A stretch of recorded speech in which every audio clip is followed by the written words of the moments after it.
Les élèves, comment vous allez? Je m'appelle Monsieur Michael Magolo. Aujourd'hui, nous allons prendre les pronoms relatifs qui et que. Le pronom relatif qui a une fonction sujet alors que le pronom relatif a une fonction complément. La fille qui est à côté de moi est très jolie. Qui remplace la fille? La fille est jolie. Le livre que tu me donnes est trop épais. Que remplace le mot livre qui est complément? Tu me donnes livre épais. Le pronom relatif sert à relier deux phrases pour en faire qu'une. J'ai vu un film, ce film est romantique. J'ai vu un film qui est romantique, qui remplace le sujet. Exemple, je vois un homme qui marche. Je vois un homme qui marche.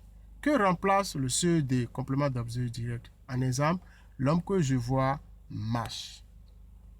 Now, let me come back in English. That was French. Let me explain further now in English. Que and qui, relative pronoun, which means pronoun relative.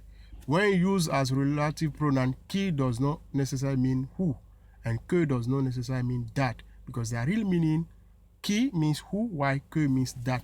But while using the relative pronoun, they don't mean that. Depending on the context, either one can mean another one. Now, que is replacing direct object. Que replaces the direct object in relative clause, whether it is a person or thing. For example, le médecin fait des visites à domicile et je le connais. The above sentence, which to the independent clauses, is perfectly grammatical, but there is another way to say it, combining them into a main or relative clause. For example, le médecin que je connais fait des visites à domicile, which means what? The doctor who I know does home calls.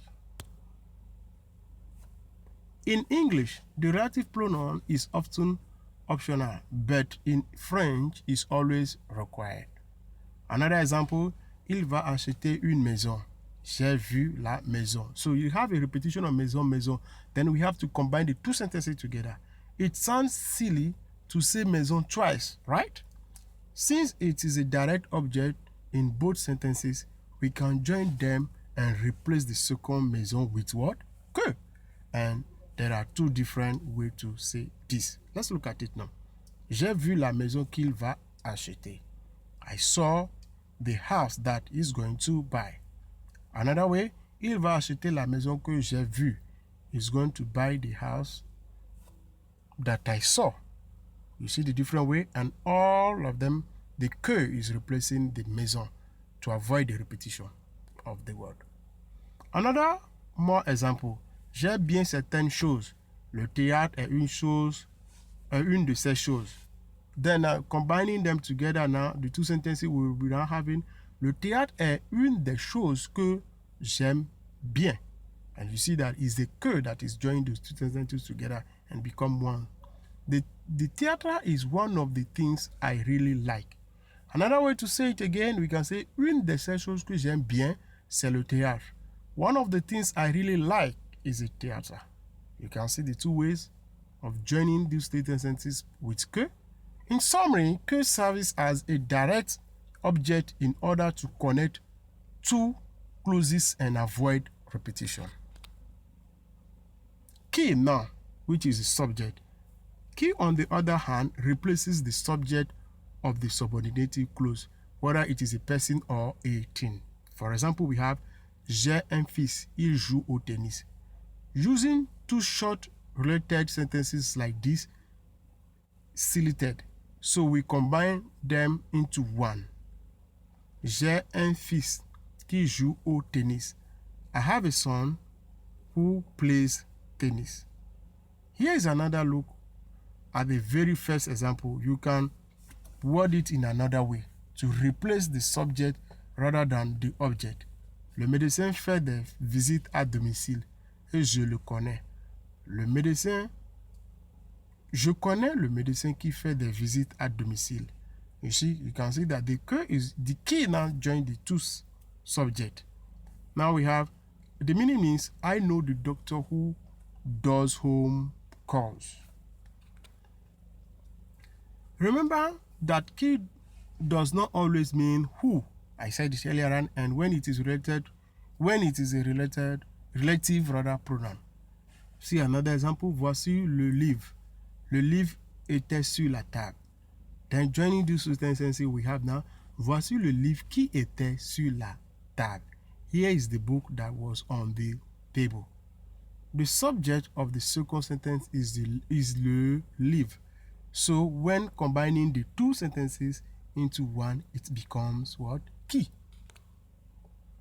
Qui as indirect object. Qui has another function as a relative pronoun. It replaces the indirect object after the preposition. We will see that in the next lesson, but not now. Okay, so let's move to the next one. Still qui as indirect object, we see that. Now, in summary, qui versus que versus qui.